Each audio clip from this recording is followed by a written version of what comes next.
ಇನ್ನು ಯತೀಂದ್ರ ಹೇಳಿಕೆ ವಿಚಾರಕ್ಕೆ ಸಂಬಂಧಪಟ್ಟಂತೆ ಕೆಎನ್ ರಾಜಣ್ಣ ಕೂಡ ಪ್ರತಿಕ್ರಿಯೆ ನೀಡಿದ್ದಾರೆ. ಯತೀಂದ್ರ ಹೇಳಿರೋದ್ರಲ್ಲಿ ತಪ್ಪೇನಿದೆ? ಯತೀಂದ್ರ ಮಾತಿಗೆ ನನ್ನದೂ ಕೂಡ ಸಹಮತ ಇದೆ. ವಿಧಾನಸೌಧದಲ್ಲಿ ಮಾಜಿ ಸಚಿವ ರಾಜಣ್ಣ ಈ ವಿಚಾರಕ್ಕೆ ಸಂಬಂಧಪಟ್ಟಂತೆ ಹೇಳಿಕೆ ನೀಡಿದ್ದಾರೆ. ಸತೀಶ್ 2028ಕ್ಕೆ ನಾನು ಸಿಎಂ ಅಭ್ಯರ್ಥಿ ಅಂತ ಹೇಳಿದ್ದಾರೆ. ಸತೀಶ್ ಈ ಮಾತಿಗೂ ನನ್ನ ಸಹಮತ ಇದೆ ಅಂತ ರಾಜಣ್ಣ ಹೇಳಿದ್ದಾರೆ.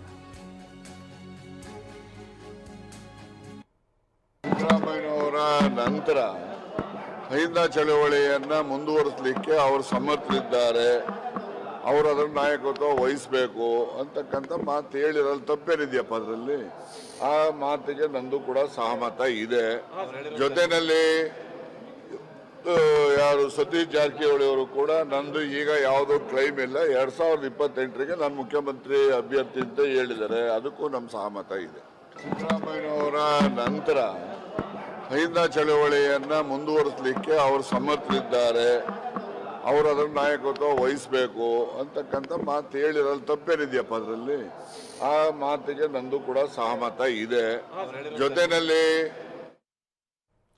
ಇನ್ನು ಇದೇ ಸಂದರ್ಭದಲ್ಲಿ ಯತೀಂದ್ರಗೆ ನೋಟಿಸ್ ಕೊಡ್ಲಿ ಎಂಬ ಡಿಕೆ ಬಣದ ಹೇಳಿಕೆ ವಿಚಾರಕ್ಕೆ ಸಂಬಂಧಪಟ್ಟಂತೆ ಮೇಧಾವಿಗಳು ಹೇಳಿದ ಮೇಲೆ ಉತ್ತರ ಹೇಳೋಕ್ಕಾಗತ್ತಾ?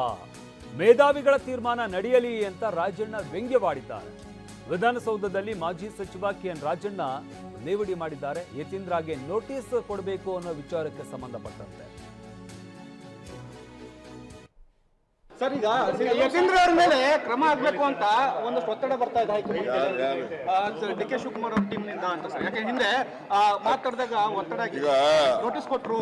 ಏನಾಗಿದೆ, ಡಿ ಕೆ ಶಿವಕುಮಾರ್ ಅವರು ಒತ್ತಡ ತರ್ತಾರೆ, ಅವ್ರ ಕಡೆ ತರ್ತಾರೆ ಅಂತಕ್ಕಂಥ ನಿಮ್ಮ ಅನಿಸಿಕೆ ಇದ್ರೆ ಅದಕ್ಕೆ ನಂದು ಯಾವುದೇ ರೀತಿ ಕಾಮೆಂಟ್ ಇಲ್ಲ.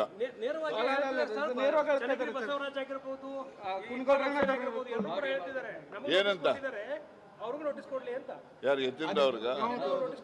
ಆಯ್ತು, ಅವರೆಲ್ಲ ಮೇಧಾವಿಗಳು ಹೇಳಿದ್ಮೇಲೆ ನಾವೇನು ಅದಕ್ಕೆ ಉತ್ತರ ಹೇಳಕ್ಕಾಗ್ತದ? ಮೇಧಾವಿಗಳ ತೀರ್ಮಾನ ನಡೀಲಿ.